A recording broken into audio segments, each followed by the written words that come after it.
Me! Presented by Bigelow Tea, Jackson Lumber, Blue Moonlight, Wellesley Testosterone, FindMassMoney.com, Gem Plumbing, and by Golf. On Boston's home for sports, 98.5, the Sports Hub. Chapman, 2-2 to Walls. Swing and a miss! This magical run hits 10 in a row. The Red Sox sweep Tampa Bay 4-1 the final. How about this? Into the break. The Red Sox, the hottest team in the game. And for the first time since July of 18, they've won 10 straight. Just can't lose. I mean, the way they're playing baseball right now, guys are stepping up. Don Rafael had himself a series. You got a guy posing you down into the All-Star break in a row. This Chapman, 10 straight. You're 13-2 in your last 15.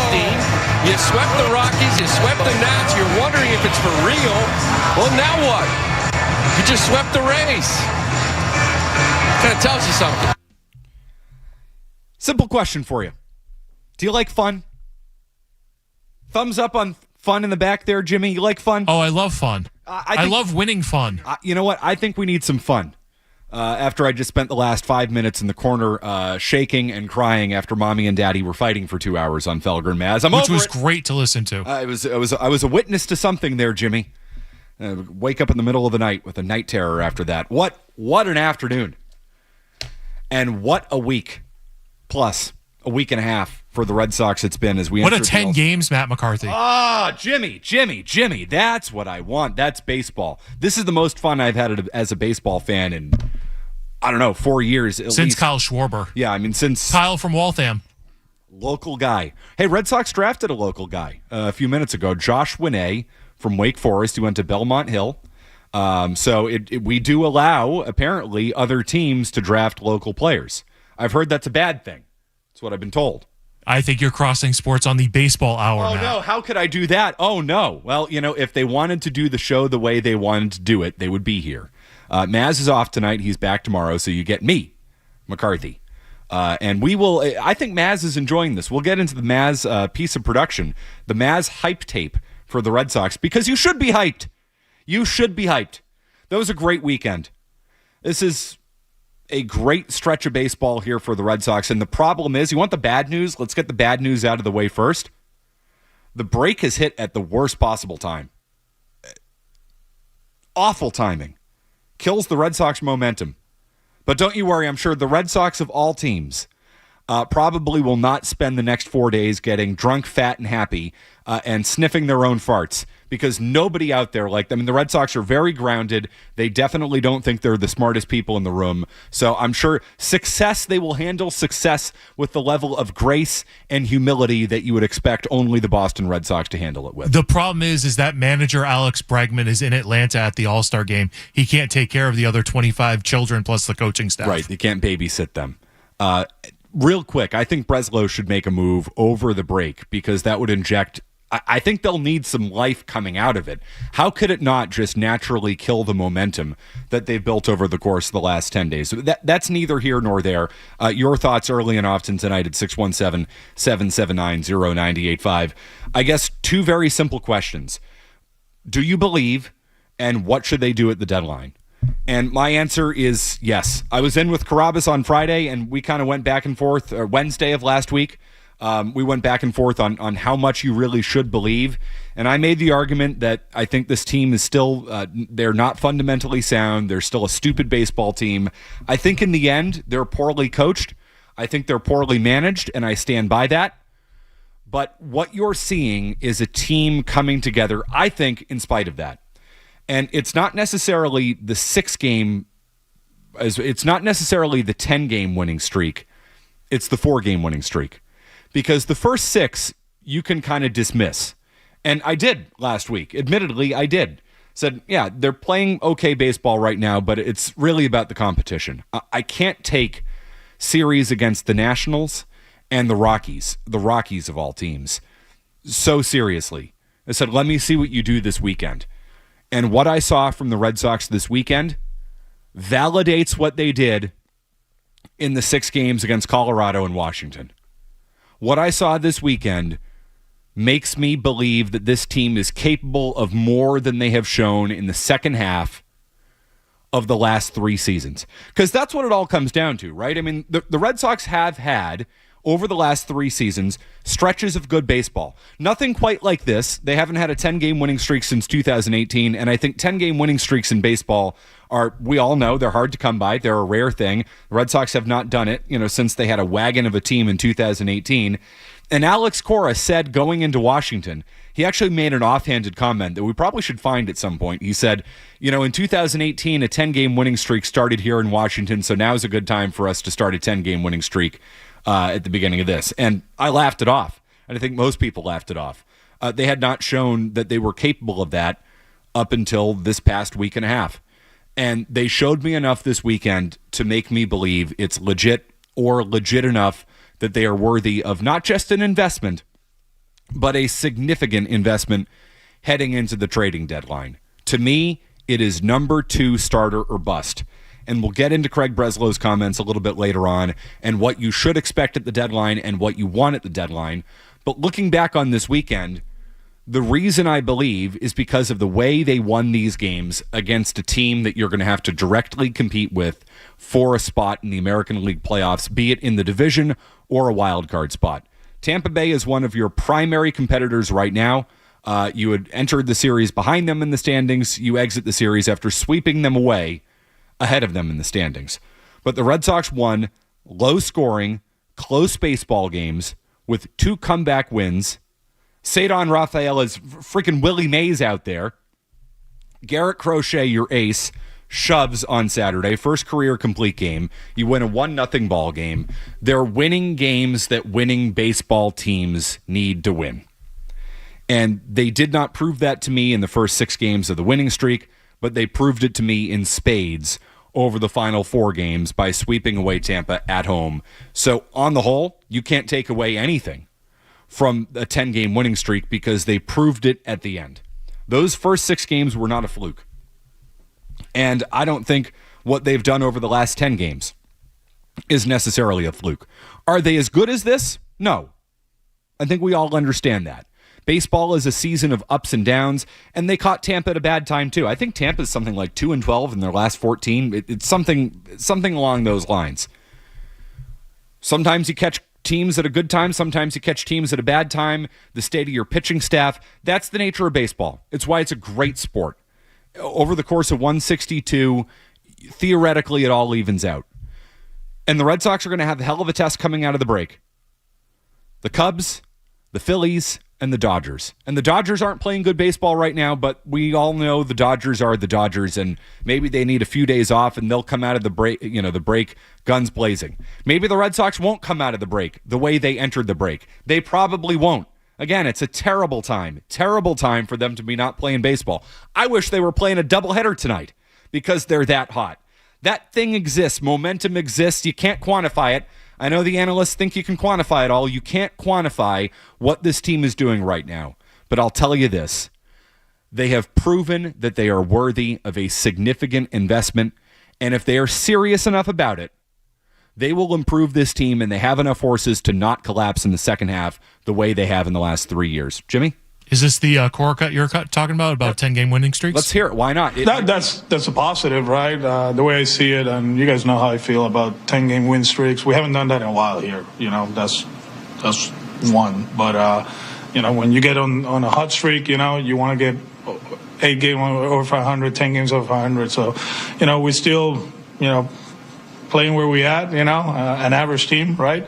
And hopefully when we get our streak, we can get to 8 games over 500 and then take off. And that's exactly what happened. 100% what happened. A week and a half ago, the Red Sox were an average team. And now they're not. Now they're an above average team. And you might say, McCarthy, all right, so you thought they were an average team a week and a half ago. What changed? That's baseball. It's the way the sport works. You don't have to be all that good in baseball to make the playoffs at this point. The difference between being an average team and an above average team is not all that much. It's not significant. And they've proven over the course of the last 10 games that they have the potential to be that. And they are worthy of an investment to ensure that they are that, to ensure that they make the playoffs. That is the task for the front office moving forward. To you early and often tonight, McTakey and for Maz, we got Matt in Rhode Island. Hey, Matt. Hey, what's up, Matt? How you doing? I just, to me, I don't understand why they didn't do that Joe Ryan trade. I mean, looking into that prospect, like, okay, yeah, he's a big lefty, but like you just said, with a number 2 starter, like, and this isn't just for the playoffs. This is like worry when they get back. If you could match up Joe Ryan with Crochet, I mean, now you're cooking with gas. Like, I think you got to get that deal done. I'm not convinced that was the Red Sox' fault. It might have been the Twins' fault. But Joe Ryan is 100% a target. The question is, are the Twins willing to trade him? But he said, you're not willing to trade that kid. This goes to some Jimmy Stewart reporting. The Twins, Jimmy, according to you, wanted Peyton Tolley. Yeah, and that was kind of a non-starter. So I think the Red Sox should be willing to trade Tolley for somebody like Joe Ryan, a bona fide number 2 starter with term. And that's what he has. But I think maybe like if the deal expanded somehow, maybe it could be part of the conversation, just speculating. You're talking about spitballing, like there's something there's a deal to be had. And I hate when I see Craig Breslow have quotes about, I may have wasted 4 or 5 days talking to a team that might not want to actually make a trade. There's a trade to be made with. I believe that Joe Ryan wants to be a member of the Boston Red Sox, so make it happen. Okay. I do too.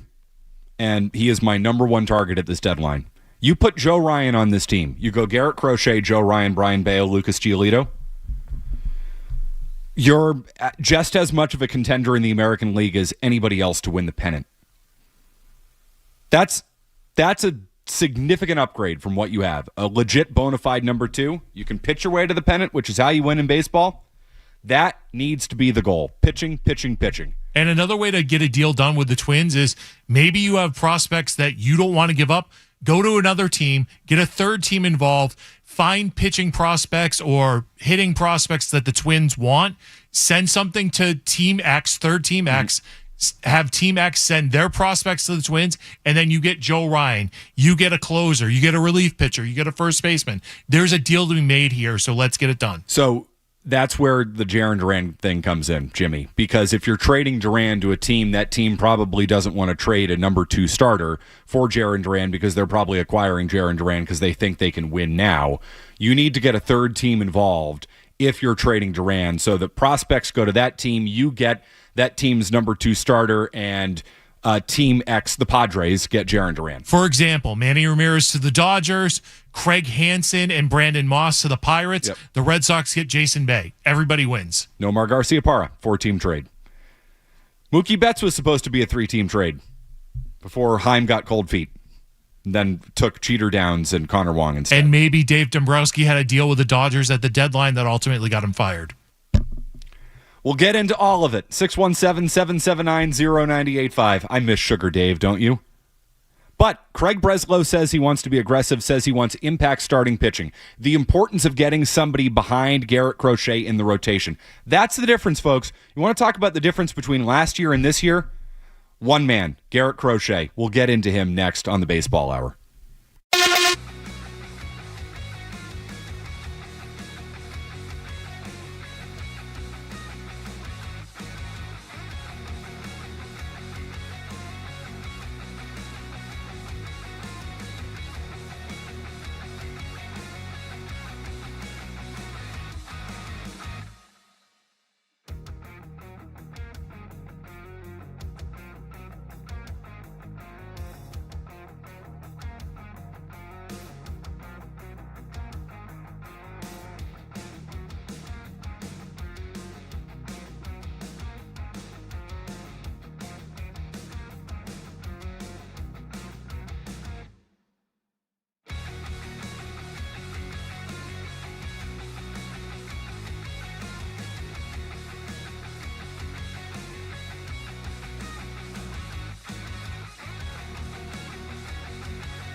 All hour on 98.5 The Sports Hub.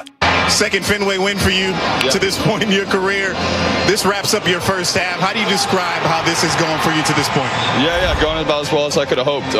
Norby and Connor have been huge. Bills and Holte have been huge, really. Just trusting my teammates and letting the results dictate themselves. Guys, again, the number one difference between last year and this year, if you want to say, hey, McCarthy, the Red Sox have done this. They've gone on, nice little runs. They've been strong before the break, and then they've completely and totally collapsed after the All-Star break. I get it. I understand why you'd want to be hesitant. I understand why you don't want to believe in them. They've been an average team all throughout this year, really up until these final 10 days. Crochet's the difference.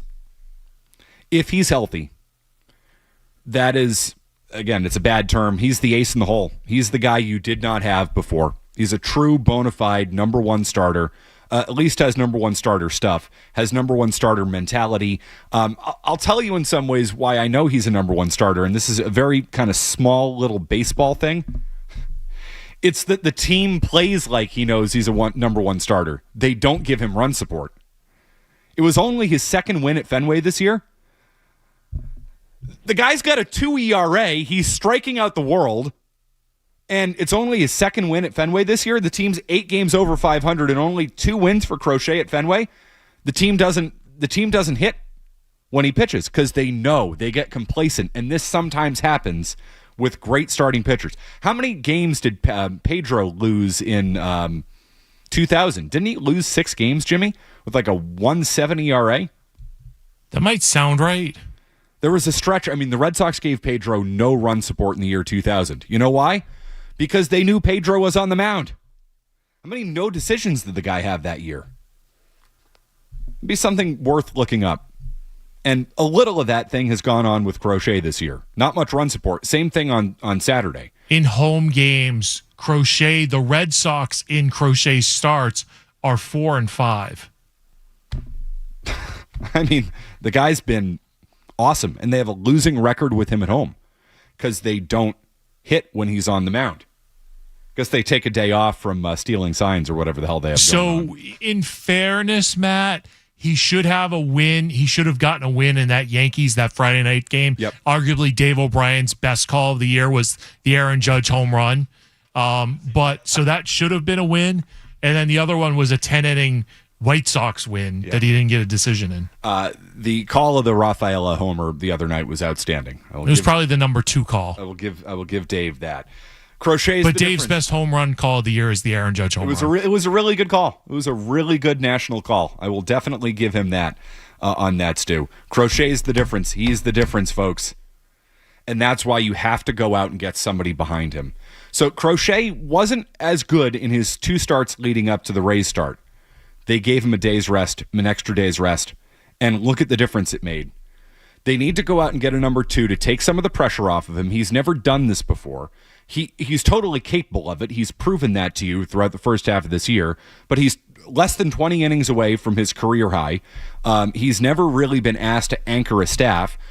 He has done it. He has passed that test with flying colors. But what if that's, down the stretch of a playoff race? You don't know if he's CC Sabathia. He hasn't proven that yet. You have no idea.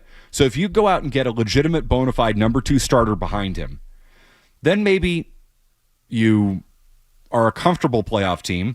You can skip a start for Crochet every once in a while. You can go 6 men through because you've got a lot of depth, and you can give him an extra day's rest, and you can do what you can to keep him fresh. I don't want to have to rely on him as much as you might have to rely on him, just because you're asking for trouble with a guy who has not pitched all that much. So they've got to manage him. They've got to manage this thing. And the way to manage it is by going out and getting a number 2 starter. That is undeniably the task, the goal, the charge. It is the must for Craig Breslow at this deadline. He must get a number 2 starter because his ace has changed everything. Everything. Second most important position in sports. Quarterback's number 1. Starting pitcher, ace starting pitcher, number 2. 617-779-0985. How about Brent in Virginia? Hey, Brent. Hey, Matt. Hey, 3 moves. I think one is obviously you already hit it, is the number 2 starter. you gotta push all the chips in on Joe Ryan. If not, Mitch Keller's a decent option. He's probably more of a 3, but it still pushes it down the line. The Sox just drafted a ton of pitching last night. They may be able to cut loose of some of these guys like Sandlin and Fitz, to be able to push it forward a little bit and raise the ceiling. Second, if you want to win in the playoffs, you got to keep building that bullpen. Halsey as a rental could be a great setup man that you could probably get. Lastly, Naylor from the Diamondbacks is a missing cog that you could. I mean, we could ride Toro and Romy. At some point, Toro is going to slow down. Naylor's going to be a free agent in the offseason. You don't know what you're going to do with Casas. You could probably get him fairly cheap, maybe a Blaze Jordan package and another pitcher. Those 3 moves make him a legit World Series contender. All right, Brent, thanks a lot. Jimmy, the Arizona Diamondbacks are about to be a really interesting team. So Merrill Kelly, who I believe is a free agent. Zach Gallen, is he a free agent too? I'm not sure. I'd have to double check on Gallen. He's had a bad year, though. Josh Naylor, their first baseman, who is a big fat guy who hits righties. He can't hit lefties worth a lick. He makes Jarren Duran look like he can hit lefties. But the Diamondbacks are a team that I think would, in some ways, could be a trade partner for the Red Sox. They're rebuilding. They're in a tough division. They're pretty much out of it. They've got free agents. They're the type of team that I would look and say Jarren Duran might be a fit there. Is there a deal to be made with the Diamondbacks? Jarren Duran going out, getting a pitcher in return, and maybe something else. Absolutely. There's a deal there to be made with a headline of Duran and Keller. Like, absolutely. And there's Red Sox connections with the Diamondbacks. Yep. In fact, their GM turned down your job. The Arizona GM turned down the Boston Red Sox GM job. So I think there's a deal to be made there with those two as the headliners. So if you could get 2 pieces that fit into the Red Sox need in Keller and Nader, like, you do it. So Kelly, he's going to get traded. So the thing about Joe Ryan, you want to say Joe Ryan's your number 1 target. I'm right there with you. I love Joe Ryan. I want to have Joe Ryan's children. I love Joe Ryan. I have for years. That guy's a stud. I love the way he pitches. He's a bulldog. He owns the Red Sox too. Every time Joe Ryan pitches against the Red Sox, I feel like he shoves the bats right up there. I love that guy. I just don't know if Minnesota's going to trade him. Like the whole, go get Joe Ryan. Yeah, why would Minnesota trade him? He's still under team control for, 2.5 years? He is, but he needs a new contract. The Twins are going through an ownership change. Yep. They're set to do a full hard reset. Joe Ryan, and rightfully so, they're asking for your number 1 pitching prospect. Now, I would do it. I don't know if Craig Breslow is going to do it, but I would do it. The Diamondbacks, you get Merrill Kelly. If you're trading Jarren Duran for Merrill Kelly, you're on the other side of that deal where you need to get more. Would you trade Jarren Duran for Josh Naylor, their first baseman, and Merrill Kelly, who I don't think is a true number 2, but fits right in with Giolito, Bayo. He's a quality major league pitcher. He was really good in the playoffs for Arizona a few years ago. 3-1, a 2.25 ERA. I'm not saying he's Nate Eovaldi, but he's had good postseason success. You're a better baseball team if you're doing that, right? I would agree with that, yeah. So that's the type. And if you need more prospects, just take what you got in the Devers deal and send it to Arizona, because now you've turned Devers and Duran into a starting pitcher and a first baseman. Those are 2 positions of need. It's a baseball trade right there. So there's something to watch. But if I'm trading Jarren Duran, and I asked the chat here on YouTube tonight, we are on YouTube every night on the Baseball Hour, I said, would you trade Jarren Duran, yes or no? And the vast majority of people said no. Red Sox fans do not want to trade him. He is beloved by the fan base. His jersey sales is the 13th highest selling jersey in all of baseball. You've got fans chanting at Craig Breslow the other night, keep Duran, keep Duran, keep Duran. Here's an example where the fans are wrong. If you can trade Jarren Duran for something that helps you this year, I'm not trading him for prospects. I got to make that very clear. I'm not trading anybody off of this big league roster for prospects, no matter how much they're worth. I'm not doing that. It's time to win. It's time to win now. But if you can trade Duran, who you have a surplus in the outfield, you have a surplus of left-handed hitters. If you can trade Duran, who's not a part of your future because Roman Anthony's your left fielder and Cedar Rafael is your center fielder, if you can do that and get something that helps you this year, a pitcher, a first baseman, whatever that thing is, something you have for something you don't have, I'm sorry you do it every day of the week and twice on Sunday, and I know the fans don't want to hear that, but it makes sense. Duran should go at this deadline. But the fans, they don't want that. But, Jimmy, in this case, the fans are stupid. Sorry, they are. And Red Sox fans are generally smart. They're the smartest fans in baseball. You're wrong on the Duran thing. So, Matt, I don't think that they're stupid. I think they're emotionally invested in a player, and it's blinding their judgment. Okay, Jimmy, that's a kinder way to put it than I put it. And I don't fault you after years of having nobody really to get emotionally attached to, because Chaim Bloom told you, well, I mean, get emotionally attached to the prospects. Don't get emotionally attached to anything you see on the big league diamond, because that does not matter. After years and years and years of that, the first guy comes along and you fall in love with him. And when Jarren Duran's a good player, he's really fun to watch. But I said when Jarren Duran's a good player, because sometimes he's not. Would you trade, Jimmy, a career 269 hitter with a 775 OPS? Is that like untradeable for you? It's not, but there's another layer of detail to that, and that is... Well, I conveniently left that out, Jimmy. As my tribal chief, Jared Krabus, would say, you could very easily open a game and Jarren Duran is on third base by the second pitch. Yep. So that exists. It does. A single turns into a double for him because of his 16 stolen bases this year. So he steals 30 bags a year. I may or may not have bet the under on that just because I thought he had definitely a down year coming off of what was a career year. But he's been in the big leagues for parts of 5 seasons now. And he's a career 269 hitter with a 775 OPS and a 112 OPS plus. He is an above average player. And when he's on, he's electric and he's a spark plug, and that thing exists. And he's a terrible fielder. But that's okay. You can get away with it when he's running the bases like a madman in a good way. 5 errors and 7 misplays on the J2 scoreboard. He's a terrible outfielder. He's terrible at it. He's not good. Cedar Rafaela, what was that metric we had? Fielding run value earlier today. That I didn't know what it meant. I didn't care. So Cedar Rafaela is a 15 fielding run value. I don't know what that means. Okay, Jarren Duran is a -6. Does that sound bad? Yes. Let's go with it. It's bad. He's a bad outfielder. I would trade him. It services an agenda, so of course. Exactly. I'm not above referencing a metric, Jimmy, if it serves my agenda. But Duran is an expected 850 OPS plus or whatever. Well, he's not an expected 850 OPS guy because he's never done that. Oh, but that's what Carmine says. Yeah, he had an 834 OPS last year. He's a career 775 OPS guy.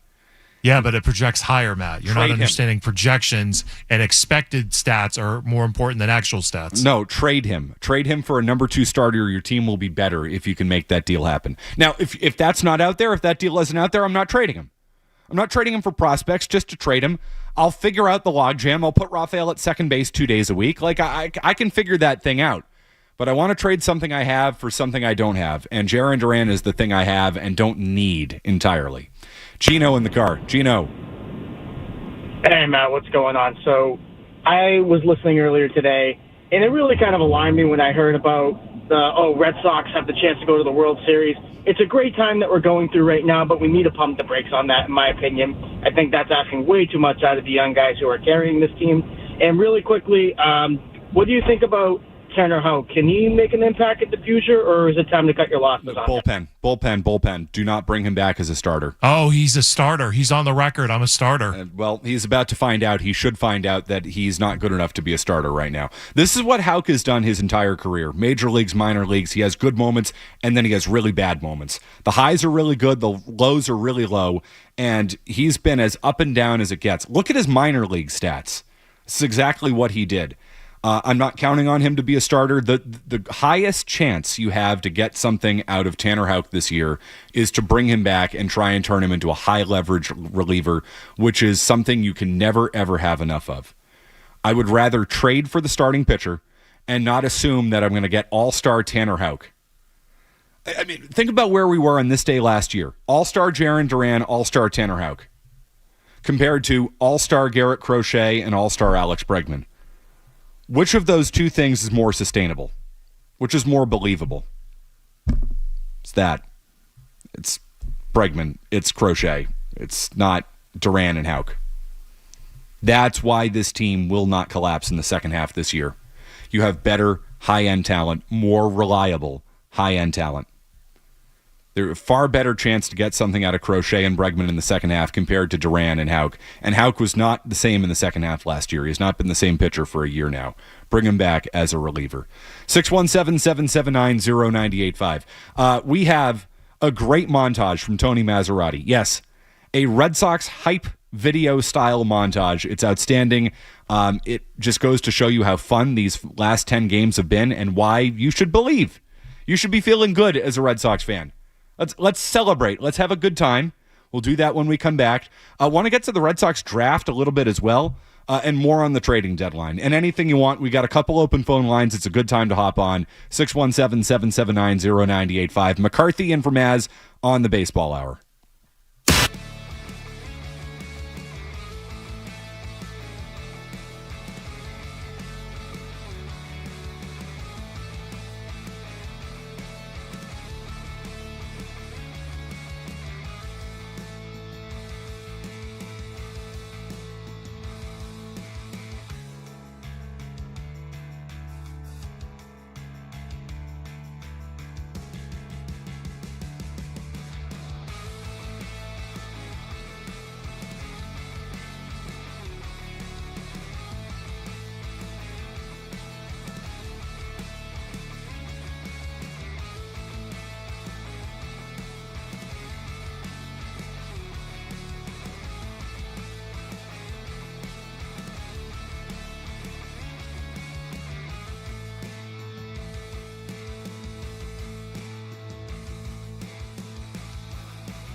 We flash back to earlier this season, something Alex Cora said about a streak just like this. The way I see it, and you guys know how I feel about 10-game win streaks, we haven't done that in a while here. We're still playing where we at, an average team, right? And hopefully when we get our streak, we can get to 8 games over 500 and then take off. And a line right base at center field. Romy scores. Marcelo trying to score. The throw home. He's in. Runner goes. Swing and a miss. That does it. Red Sox win it. 4-3 the final as they ripped off 7 straight wins. Swing and a drive. Oh! He killed it. And it's out of here. It's gone. Say Don does it. That is the sound of 8 straight at Fenway. Wow. This kid. Tonight was real, and we appreciate that. It was on us to make this place uncomfortable, and tonight was uncomfortable. You could feel it, and we appreciate that. Crochet can still get out of it with a double play, but the bunt's going to be dropped down. Here comes the run, throw to the plate, the tag, out and home. Got him. Toro came in and made a terrific play, and Narvaez with the tag. We're waiting to see if they'll challenge, and they are going to challenge. After review, the call on the field stands. Oh, now you can celebrate it. That's an amazing play from Abraham Toro. Tremendous. Line into right, Abreu there. Ball game. Red Sox win it 9 in a row. 1-0 today, knocking off Tampa Bay. Exactly 100 pitches. For the all-star left-hander, he goes all the way. And Pepio with a 3-2. Swinging a high fly ball into left field, driving back Mangum. He's turning around. That is up there. That is gone. It's gone. It's a home run. He hit another one out. The Red Sox lead it 4-1. Say Don Rafaela. Chapman, 2-2 to Walls. Swing and a miss. This magical run hits 10 in a row. If you have a good baseball team, it's a different offense, a good one, and we're going to continue to do this. And work on long time. That Maz got me feeling today. Hell yeah, Maz.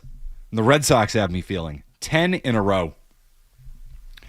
I didn't see it coming. I'll raise my hand. I did not see it coming. I don't love that Maz is on board.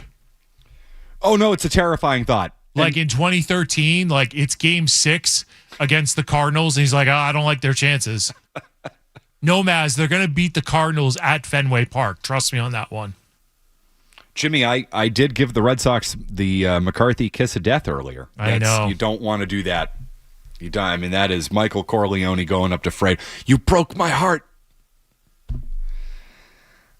I have to use my eyes, though. Maz, by the way, just tweeted out a video about this. A video about what? The music montage that you just heard.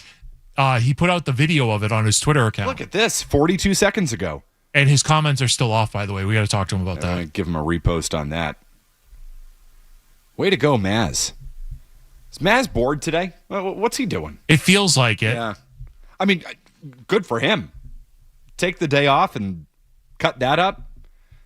Get the man a hobby. I thought it should have been a nice day for golf. I wonder if he's going to take back the day off because he worked from home today. He should. Be a real power move. I would respect that, Maz. I would. 617-779-0985. How about Jack in Worcester? Jack. Hey, Matt. What's up, man? How you doing? So I'm just calling. Could the Sox draft this year be a tell that maybe they'll be willing to move Tolley, or is it just take as many as you can and hopefully you hit one? Thanks for the call, man. Jack, I love that you brought this up. So the MLB draft is going on right now. I mean, I don't know. We're in the 15th round, somewhere along there. What you're seeing the Red Sox do is the antithesis of the Chaim Bloom draft experience. So last night, the Red Sox made 4 picks in the top 100. 3 of them were pitchers. And the big one you need to know is their first rounder, righty Kyson Witherspoon, Oklahoma, played for Chatham on the Cape last year. They took 3 guys in the top 100, 3 pitchers. Do you want to take a guess as to how many pitchers Chaim Bloom in 4 drafts, Jimmy, took in the top 100. 4 opportunities at it. Top 100 picks spent on pitchers. I think it's 0. 1. And was like the 99th overall pick, and I couldn't tell you who it is at this point. It was like 3 years ago. Chaim Bloom hated pitchers. He hated them with a fiery, burning passion because he felt that they were overrated, that you could create a pitcher, that your pitching program could create a pitcher. Meanwhile, what the Red Sox are doing and what Breslow is doing is he's taking a whole bunch of guys that really throw hard and power pitchers. And he's trying to completely redo the system. He did this last year, too, in the draft. You get 20 picks or whatever. They had 20 picks last year. 14 of them were pitchers, which is the exact opposite of the Chaim Bloom experience because all he did was draft left-handed hitters, which is why you have nothing but left-handed hitters. So this is Breslow trying to undo the damage that Bloom did. It's going to take a few years, but to the caller's point, the more you spend on pitchers, the more you theoretically have to offer in a trade because any smart baseball team out there wants pitching in return. If the Twins are trading Joe Ryan, rightfully they should ask for your number 1 pitching prospect. So the best organizations, their minor league systems are pitching factories. You need to have it because you need pitchers to make trades happen at the big league level. And I hope that's what's happening here. I hope that signals more of a willingness to draft, develop, and also trade pitching. Shouldn't Kyle Harrison be your number 1 pitching prospect? You just got him for Devers, right? He's got like a 7 ERA in Worcester. Although I guess he had a better start in his third start. He pitched well yesterday. His best start, I think it was 0 runs over 3 2/3. Totally has a higher ceiling. Oh, okay. And Harrison isn't a prospect because he's already been up here, so he's not going to be. He's not going to be. Good young pitching is hard to come by, right? Well, so that's why he's the most interesting guy in that trade to me. Like your James Tibbs, your outfielder, dime a dozen. He had a home run the other day. Dime a dozen. Trade his ass. You don't need more hitters. You need pitchers. Real quick, Dean and Shrewsbury, because we're up against him, but I want to take care of you, Dean. Thanks for calling. Okay, so the Red Sox have won the World Series every single year. They've had a 10-game win streak in their history. I think if they get Joe Ryan, they have a legit World Series staff. Hey, Jeff Passan today said they're a World Series contender. Ken Rosenthal said today they're a World Series contender. I'm not there yet. But if you get a legitimate, bona fide number 2 starter, the state of this American League, you can win the pennant. Suck it! Suck on that! Winning baseball. Thank God we get to talk about it all week long.